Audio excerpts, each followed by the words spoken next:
Honorable Chairperson, academics, academic activists, and other friends, young and experienced scholars. It's really a matter of pleasure to come to Pune because it's a city where things are happening. It's an active city, even though we start a little bit late in the mornings. But an active city, a city in place of origin for quite a few important moments, both historically and in the contemporary period of the Indian society. So it's always a matter of pleasure, and I should express my gratefulness to the organizers, particularly Professor Vijay Nayak and others, for asking me to come here and speak for a while. While I feel very, very happy to be here, I must confess that I have a serious handicap in terms of language. I cannot speak Marathi at all, even though I could understand a little bit what the two distinguished speakers, Dilip Sahane and Sanjay Dhabade, have spoken. In fact, I'll be repeating quite a few things that they have done. And I also cannot give a talk in Hindi, even though I can understand and speak a little bit Hindi. And if you find serious problems, I think you should find fault with Professor Vijay Nayak and not with me, because he knows my inadequacies, and still he said that, no, I think I should come and say some of the important things that I feel strongly about education and how higher education is being developed. Quite a few important issues were already raised, perhaps yesterday and today particularly by these two speakers. Let me start with reminding ourselves some of the important issues, I don't say issues, some of the important features of education, which we are forgetting in the present context. The present context is really a very tough context. The times are different. When we were speaking about reforms in higher education in the 1960s, 70s, 80s, 90s, but today it's much different. We are forgetting some of the very, very basic features, and that dictate our approach to how to view higher education, how to develop higher education, and what should be the policies. And those features are otherwise well known and were accepted for a very long period without any question, either implicitly or explicitly. But today they are being questioned, if at all if we raise them, and there are very few people who raise them. And I'll refer to only 3 or 4 very, very quickly, and then go into much more substantial issues of today's higher education policies and the problems. Higher education is a public good. The whole education is a public good. Higher education is a public good. And that's really a very powerful concept. Public good is a very powerful concept, which we agreed for a very long period without raising any question about it. It's a public good because it benefits not only the students who go to the colleges and universities, but also it benefits the entire society in a variety of ways. The social benefits, the benefits that the society gets from the education of the people are immense.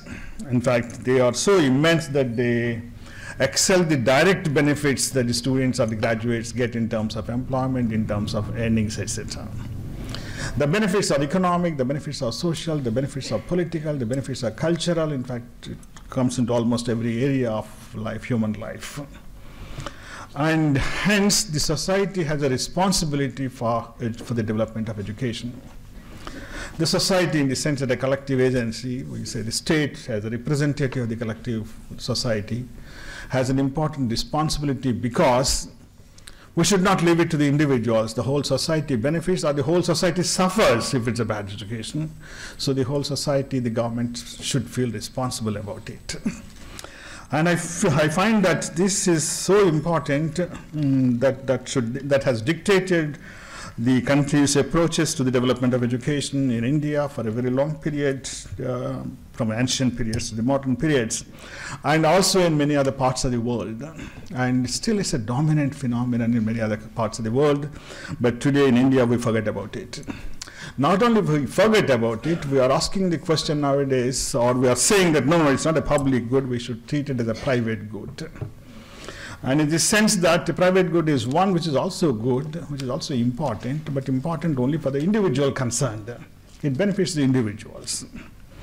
And we come to such a narrow level of interpreting the benefits, saying that yes, it gives the jobs and it gives the earnings. So it's the students are the beneficiaries and the rest of the society has nothing to do with this. And if it is students are the beneficiaries, then this is the headache of the students and headache of the families to educate their children.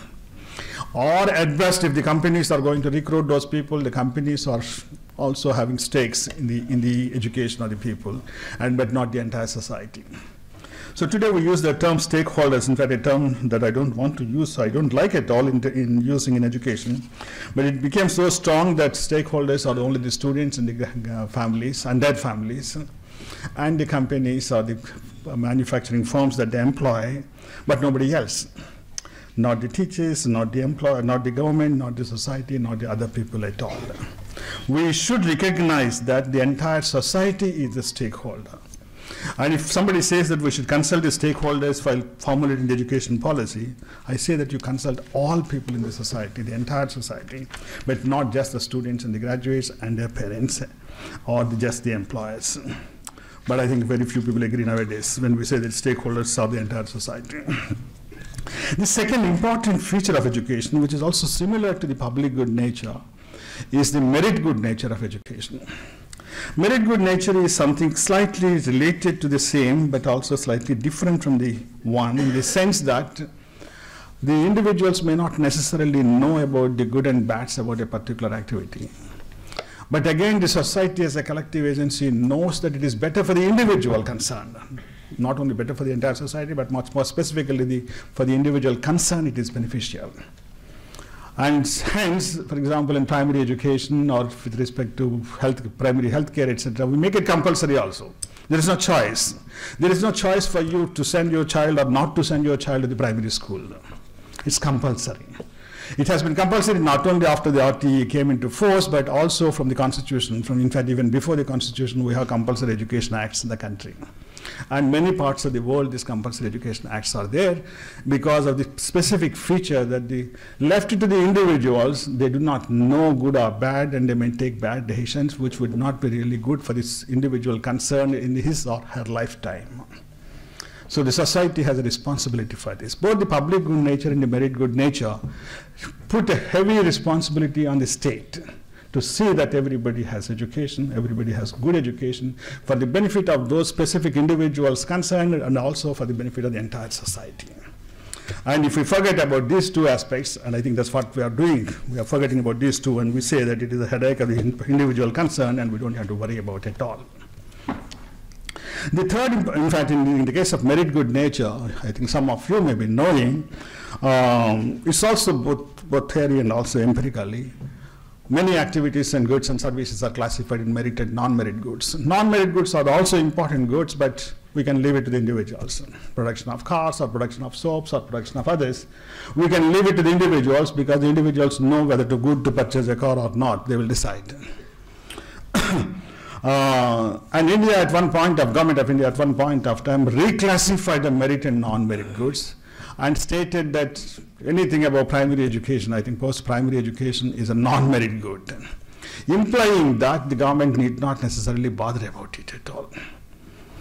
And there was a huge protest, obviously both from the academics and also activists very strongly, and the government was to step down a little bit and reclassify the merit goods into two categories.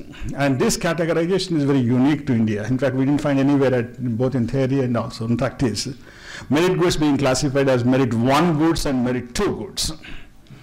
And it's classified primary education as a merit 1 good, saying that the government has a responsibility for this, and merit 2 goods are those goods that the government need not bother about.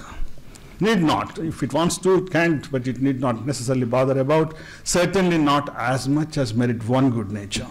And higher education was considered as a merit good of the category 2, which is quite surprising, but that's how. I think if we go strictly by the policy, that's the present status that we have officially with respect to education. It came from the Ministry of Finance's policy paper.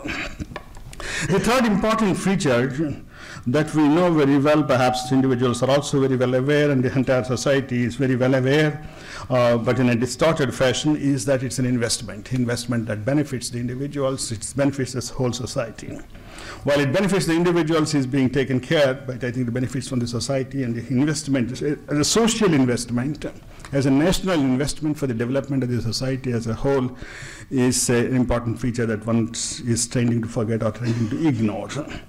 But I think we know, at least society knows slightly better or better aware of investment nature than the public good nature and the merit good nature of education. What we also, of course, is coming up nowadays very clearly that education is a human right, is a human development in itself. That's what the human development specialists have stated. Again, human right is not a new concept today. Or human right, education as a human right is also not a new concept. It's 1948, at least in the modern period in the United Nations, has listed the human rights, and education is considered as an important human right, including higher education very specifically. And for a very long period, we forgot about that particular second line saying that higher education is also a human right.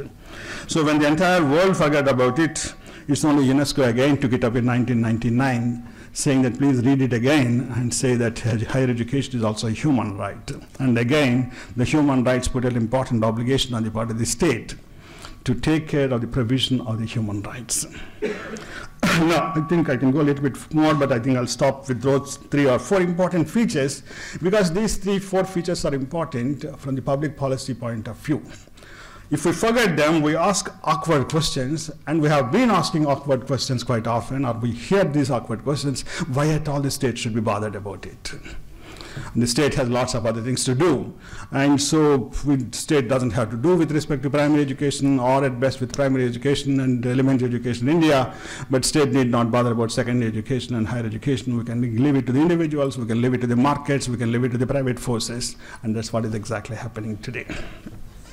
So I think we should remember these features when we are talking about educational policy issues and why the state should feel about it and take utmost responsibility. And responsibility, when I say, it's not just with respect to one small or big dimension of education, but the entire education.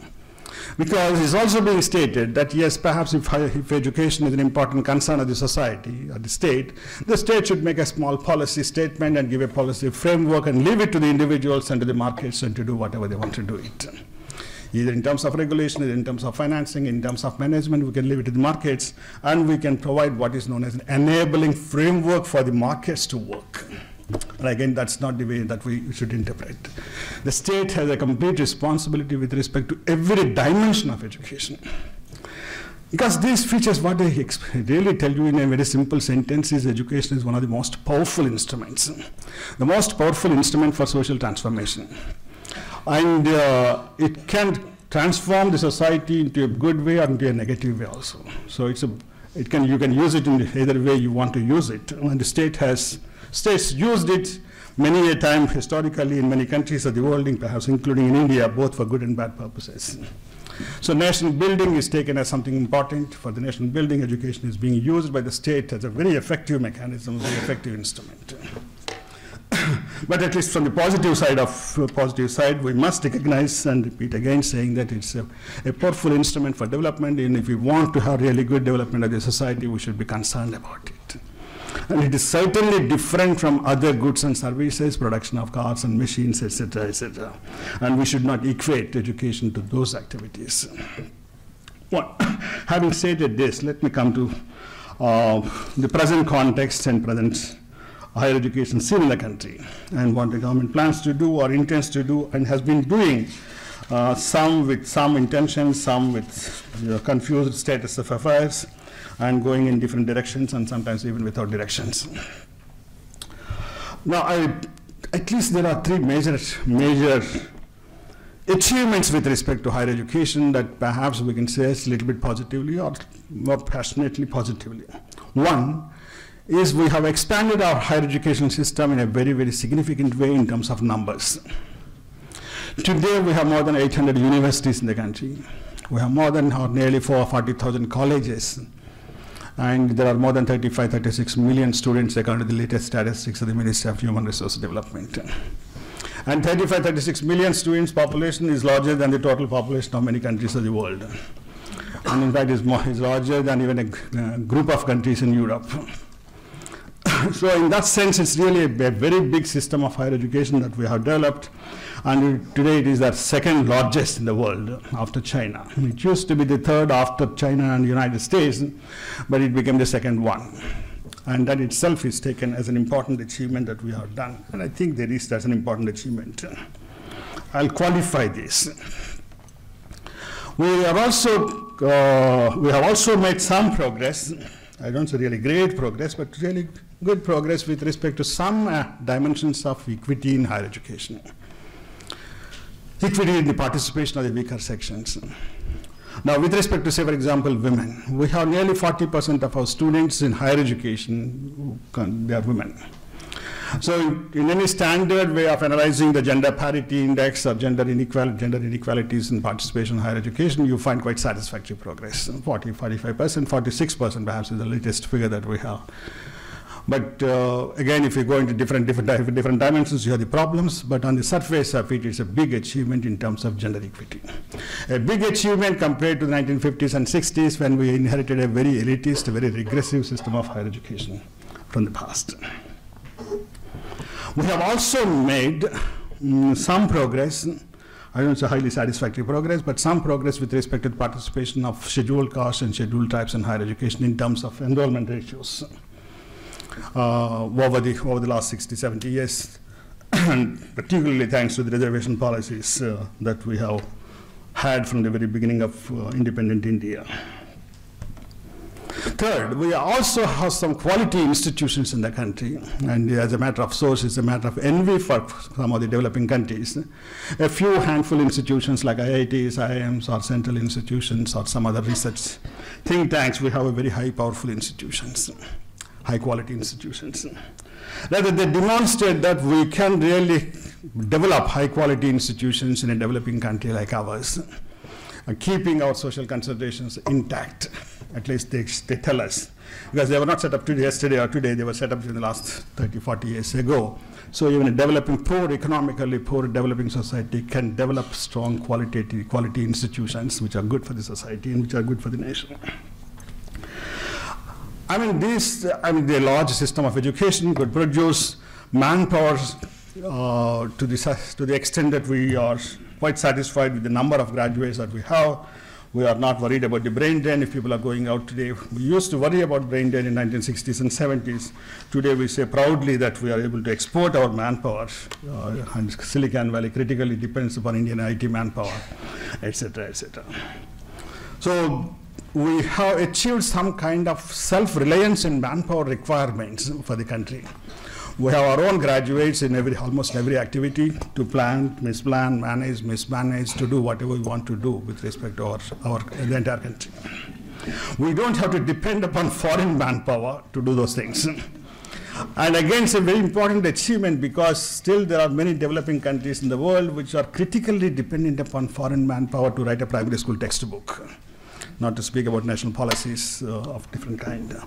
In some of the countries, these multilateral organizations sit there and write national policies, and the minister signs it. Luckily, we are not in such a situation because we have our own graduates produced from the country. And the kind of system that was produced also has contributed to socio-economic, political development. At least a functioning democracy is still there. People express their opinions, people vote, throw away the governments without any serious bloodshed, etc., etc. So it helped in political maturity, political stability, it helped in some kind of social progress, and perhaps a very significant amount of economic progress is also achieved partly due to, or mainly due to higher education.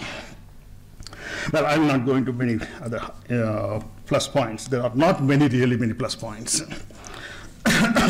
And in fact, I should qualify that these three big achievements, big quote-unquote achievements, are also associated with three big or bigger caveats. In the sense that we said that it's the second largest system of higher education, but immediately we find that it's only 24% of our youth go to colleges and universities. The gross enrollment ratio, again, in higher education.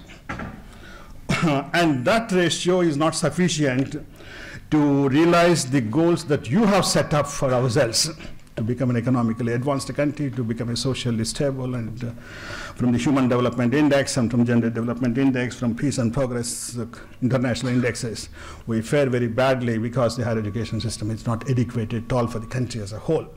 Even though in absolute numbers we have 36 million, but in relation to the total population or in relation to the youth population, it's much smaller. There is some kind of an understanding based upon research that we need something like 40% of our students to be in higher education to take off to the next stage of development, economic and social. And so hence we are still far away from that levels, even though we set up targets to reach 30% enrollment ratio, etc., etc. Still we are not speaking about the quality of those enrollments and quality of those figures. Second, I said that we made sufficient good progress with respect to equity, gender equity in particular, and also in terms of participation of scheduled caste population, scheduled tribe population in higher education, as any statistical measures of inequality show you very easily. But the inequalities between the rural and urban regions is still very high in higher education. Again, look at it, whatever indicator that you would like to look at it, in terms of number of students passing out of higher education systems, or in terms of number of institutions in rural areas compared to urban areas, we find very serious, a very high degree of inequality in higher education. We find a higher degree, in fact the highest degree of inequality between the rich and the poor in India in higher education. Rather, while with respect to gender, with respect to social groups, and to some extent to rural-urban inequalities, we are making progress. There is positive development during the last 60, 70 years. With respect to the inequalities between the rich and the poor, between the richest sections and the poorest sections, we are really going backwards. There is a fall. In the sense that it's something like very small proportion, something like 1% or 1.5% of the students from the poorest groups used to go to higher education, and that numbers came down further in the recent years. And the enrollment ratios of the highest income groups are rising fast. So the inequality between the richest and the poorest are increasing, while the inequalities between other groups are not so increasing, but still there is a long way. Third, I also said that we have some quality institutions, but I immediately said we have very few handful of institutions. And much more importantly, those small number of high quality institutions have very little effect on the entire higher education system. There are neither horizontal linkages nor vertical linkages between different kinds of higher education institutions. So these institutions are pockets of excellence we have, and that's it. Even if there is an IIT in Pune, that does not have any effect on Pune colleges or Pune University, etc. There is no relationship between those things, between those levels. And today we find the quality of higher education being very severely affected, very severely low, and also declining in the recent years. And we say, at least in terms of unemployment rates, unemployment of the graduates, and also in terms of global standing. Which I personally don't like, but it doesn't matter, of course, say that we don't have any institution that can be compared to a Harvard institution, or in the global rankings of the universities. We have nowadays, of course, ranking of every sector. From primary schools also we are going to do it. So in the rankings, the global world rankings, Indian institutions do not figure much, except a couple of IITs and a couple of central universities, that also after 200, 300, but not certainly in the first 100. There is not a single institution in the world, a single institution in India, which is ranking in the top 100 institutions in the world. And there may be lots of limitations, there are lots of conceptual problems, there are lots of measurement problems, there are very valid problems with respect to world rankings, but at least on the face of it, we do find that that's somewhat useful to look at it where we are. So still there are lots of problems that we have, and in fact a series of problems that we can think of. And these problems that we find today are not completely new, of course. We have been told that there's a crisis in higher education for a very long period. In India, I think J.P. Nayak referred to this as a continuing education crisis. He referred in the 70s, or 82 is the latest book. He said there's a continuing education crisis, but the crisis is still continuing. It became a persistent crisis. Persistent crisis that we can identify with respect to some features. The inadequate funding. We don't have sufficient money for higher education. There are very, very frequent budget cuts. There are freezes on the higher education budgets, not only higher education, but also school education. And if you look at the flow of funds to the higher education sector, between any 2-3 years or a good period, you find frequent cuts and ups and downs. There is no steady flow of funds at all for higher education. That shows about our flexible commitment to education, or poor priorities that we have. And whenever there are problems, quite often the cuts are heavier on education sector and cuts are much more heavier on higher education sector. And many of us, we recognize, yes, note that very well, that whenever there was a problem, the budgets for libraries, the budget for laboratories, the budget for research, the budgets for scholarships have been slashed without any second thoughts. Because that's the kind of understanding we have with respect to higher education and the priorities that we have. It was, at least at one point in time, I was puzzled when I was speaking to an international audience, saying that, I think it was in the late 90s, during the 90s, there was a cut in public expenditure on education, both in absolute crores of rupees and also, of course, in percentages. The international audience was surprised. How can a government survive cutting the budgets for education? And how can the education system survive by cutting the budgets for the education sector? And in fact, they suspected that I was speaking something which is not reliable at all. But I could convince them that that's exactly what's happening in our country at that point of time, and it continues to happen nowadays. And that also reflects the international or other countries' commitment to their education systems, how they view their education systems and how we view our higher education systems. Inadequate funding is an important problem that we have. And to say that India is a developing country, is a poor country, and hence it cannot fund education sufficiently is not the reason that perhaps we can accept. Even economists do not accept it. We have sufficient amount of resources. It's a question of priorities. It's a question of willingness to spend on education. As somebody jokingly said, the willingness on the part of the government to spend on education is coming down, but the willingness on the part of the households is increasing to spend on education, because they are recognizing the importance of education much more than the society, which is quite unfortunate.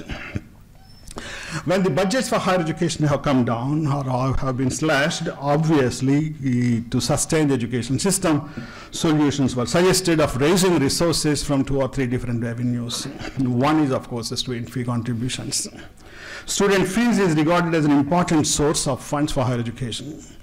It is not considered an important source for a very long period in India and also in many other countries. But I think in the late mid-90s or 90s onwards, we have been talking about students' fees, an effective method of financing higher education. Perhaps some of you may be knowing there were 2 committees that were constituted by the Government of India in 93-94, one by the AICT and another by the University Grants Commission for Central Universities. Both came up with an idea of saying that something like 20% of our recurring expenditures of the universities should come from students' fees and other sources. We forgot about that other sources because there is no other source in India. In India, there are only 2 sources, the government or the students. There is nothing like a third source, which is also an important feature of some of the Western countries. Some of the Western countries, particularly in the United States and North America, the third source is a very important source. Non-state, non-student source is a very important source, voluntary donations and contributions. Okay, I thought I had another 10 minutes. No? Okay, then let me quickly do it. That's an important one. Fees is being regarded as an important source of funds, which is a big change in the policy. The second important instrument that was that's being used by the government is student loan programs. Is an important method of not only raising resources for education, but also to see that the government doesn't have to fund education from its budget.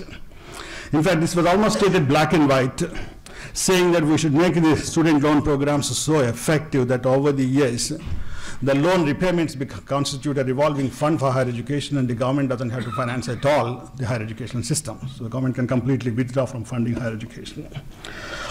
Such an expectation is not there from many loan programs in any other part of the world, but here it is there. And we have still a lot of problems with respect to loans, but we also find at the same time that it is becoming increasingly popular. in terms of number of graduates who are taking loans. And today we don't speak about scholarships. We say that, okay, so we give the loans, and loans has a very simple appeal. If you can't go pay on your own, you take a loan, pay the fees, and repay the loan when you can, when you are employed, etc. So there is a simple logic, powerful logic, I don't say simple, but that's also a phenomenon of the modern higher education system and during the neoliberal era. The third and more important feature of the development of higher education and policy respects to the growth of private education. Today, I think we have been openly saying that private education is an effective way of developing higher education system.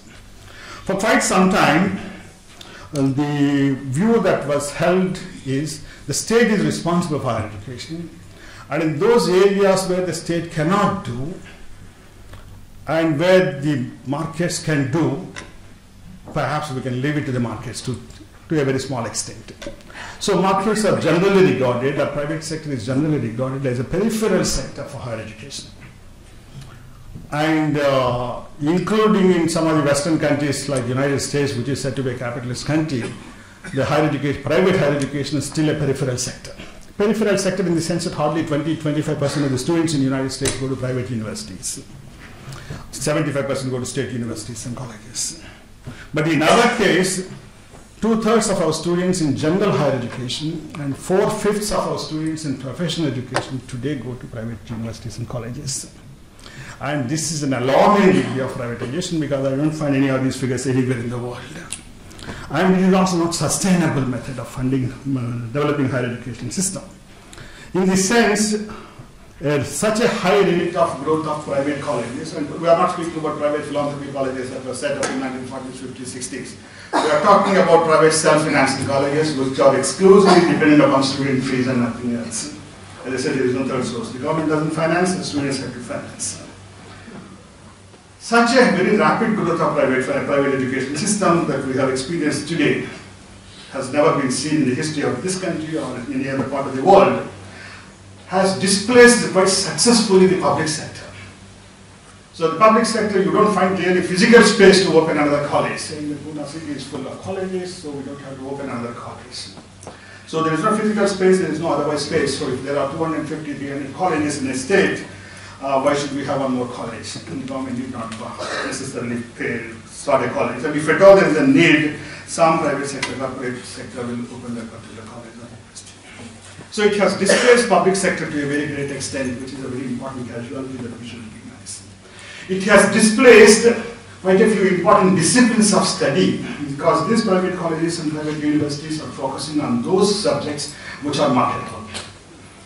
And if there are only very, very few students, however important that is the subject, whether it is philosophy, whether it is languages, whether it is humanities, whether it is classical learning, or it is modern learning, those courses are not offered because they are not sellable.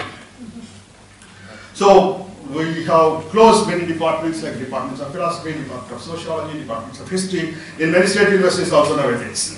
And we are increasingly focusing on management schools, engineering schools, and similar fashion technology institutions. Third, it has displaced the values to a very great extent. As I said in the very beginning, public good is not more the value. The individual is concerned, so its individual values are much more important than social values. Individual choice is considered much more important than social choice or public choices. And I find that it's more than displacing public sector, more than displacing disciplines, this displacing of the values and emergence of new attitudes and approaches has much more serious problem with this, caused serious problems to the development of higher education for a very long period. So with this, with the new wave of private higher education today, we have all kinds of new terminology in higher education. Terminology which we have never seen respectfully for a very long period, whether it is with respect to profits, with respect to treating students as consumers, treating teachers as suppliers, teaching institutions as production units, and we export education, we import education, we make trade, and we make business. Now, none of these terms were accepted in education discourses until 60s, 70s, and 80s even. It came up now, it became fashionable, and it became established, legitimized. That we speak about trade in higher education, we speak about business in education, we speak about profits in education. In fact, the 12th five-year plan has gone to a very clear extent of saying that we should formally allow our educational institutions, including primary school level, to make profits. Because until now, profit is by law is not accepted in our education institutions, even though in practice many of them are making it. The profits are being made. So the government came up with an idea that we should make profit and allow these institutions to come up and make a profit, etc., etc. So all kinds of new attitudes and new approaches came to the education sector, education discourses, and that caused a huge damage to the kind of development of higher education in this space. Now, the last important point that I would like to highlight, I think I was told that my time is up long back, is practically we have no policy with respect to development of higher education. We have, for good or bad reasons, some plans for primary education, both from domestic reasons and also for international pressures. We have developed some plans for elementary education. We're also developing some plans for secondary education, but we never have had a plan for higher education. We don't have a clear policy statement, long-term or short-term, with respect to higher education. So what we are doing is that we are managing the higher education system with quick fix solutions.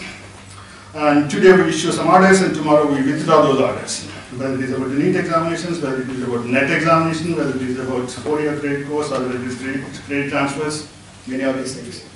And many of them are being done with UGC's orders, UGC's executive orders. And also come up with quick fix solutions. In fact, as you note, the last government has come up with something like 6, 7, 8 bills in the parliament. There are many other bills are also coming up, and some of them are being revived, and certainly they are not dead. One is the Constitution of the National Council for Higher Education and Research, in place of all regulating bodies, the University Grants Commission, the ACT, NCT, etc., etc. That is still being talked about. And there was a bill to allow the foreign universities to come into the system, with a high expectation that the foreign universities are so benevolent, so nice that they will come to India and provide high quality education, and will solve all our higher education problems by these foreign institutions. And no country has such an experience. We also had a bill of setting up of educational tribunals, and quite interestingly, perhaps some of you might have noted, there was also a bill to check unfair practices in higher education. And I suggest if you can read that bill, see the bill, and the bill is extremely narrow in interpreting what are unfair practices. And the major unfair practices are corrupt practices that you and I face, both as students, as parents, and as citizens in the country. They are not a part of this bill at all. So some of the peripheral issues with respect to charging of fees above the fees that was announced in the prospectus, etc., is considered an unfair practice.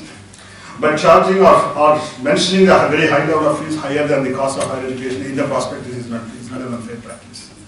Payment of salaries or payment of low salaries to the teachers, unofficials, recruitments, etc., they are not unfair practices. So there are many problems that we find, but we have an attempt to say that we try to check these corrupt practices to the bill. So some of these attempts are, I really say that, very quick fix solutions, partial solutions without looking at higher education in a comprehensive, composite way.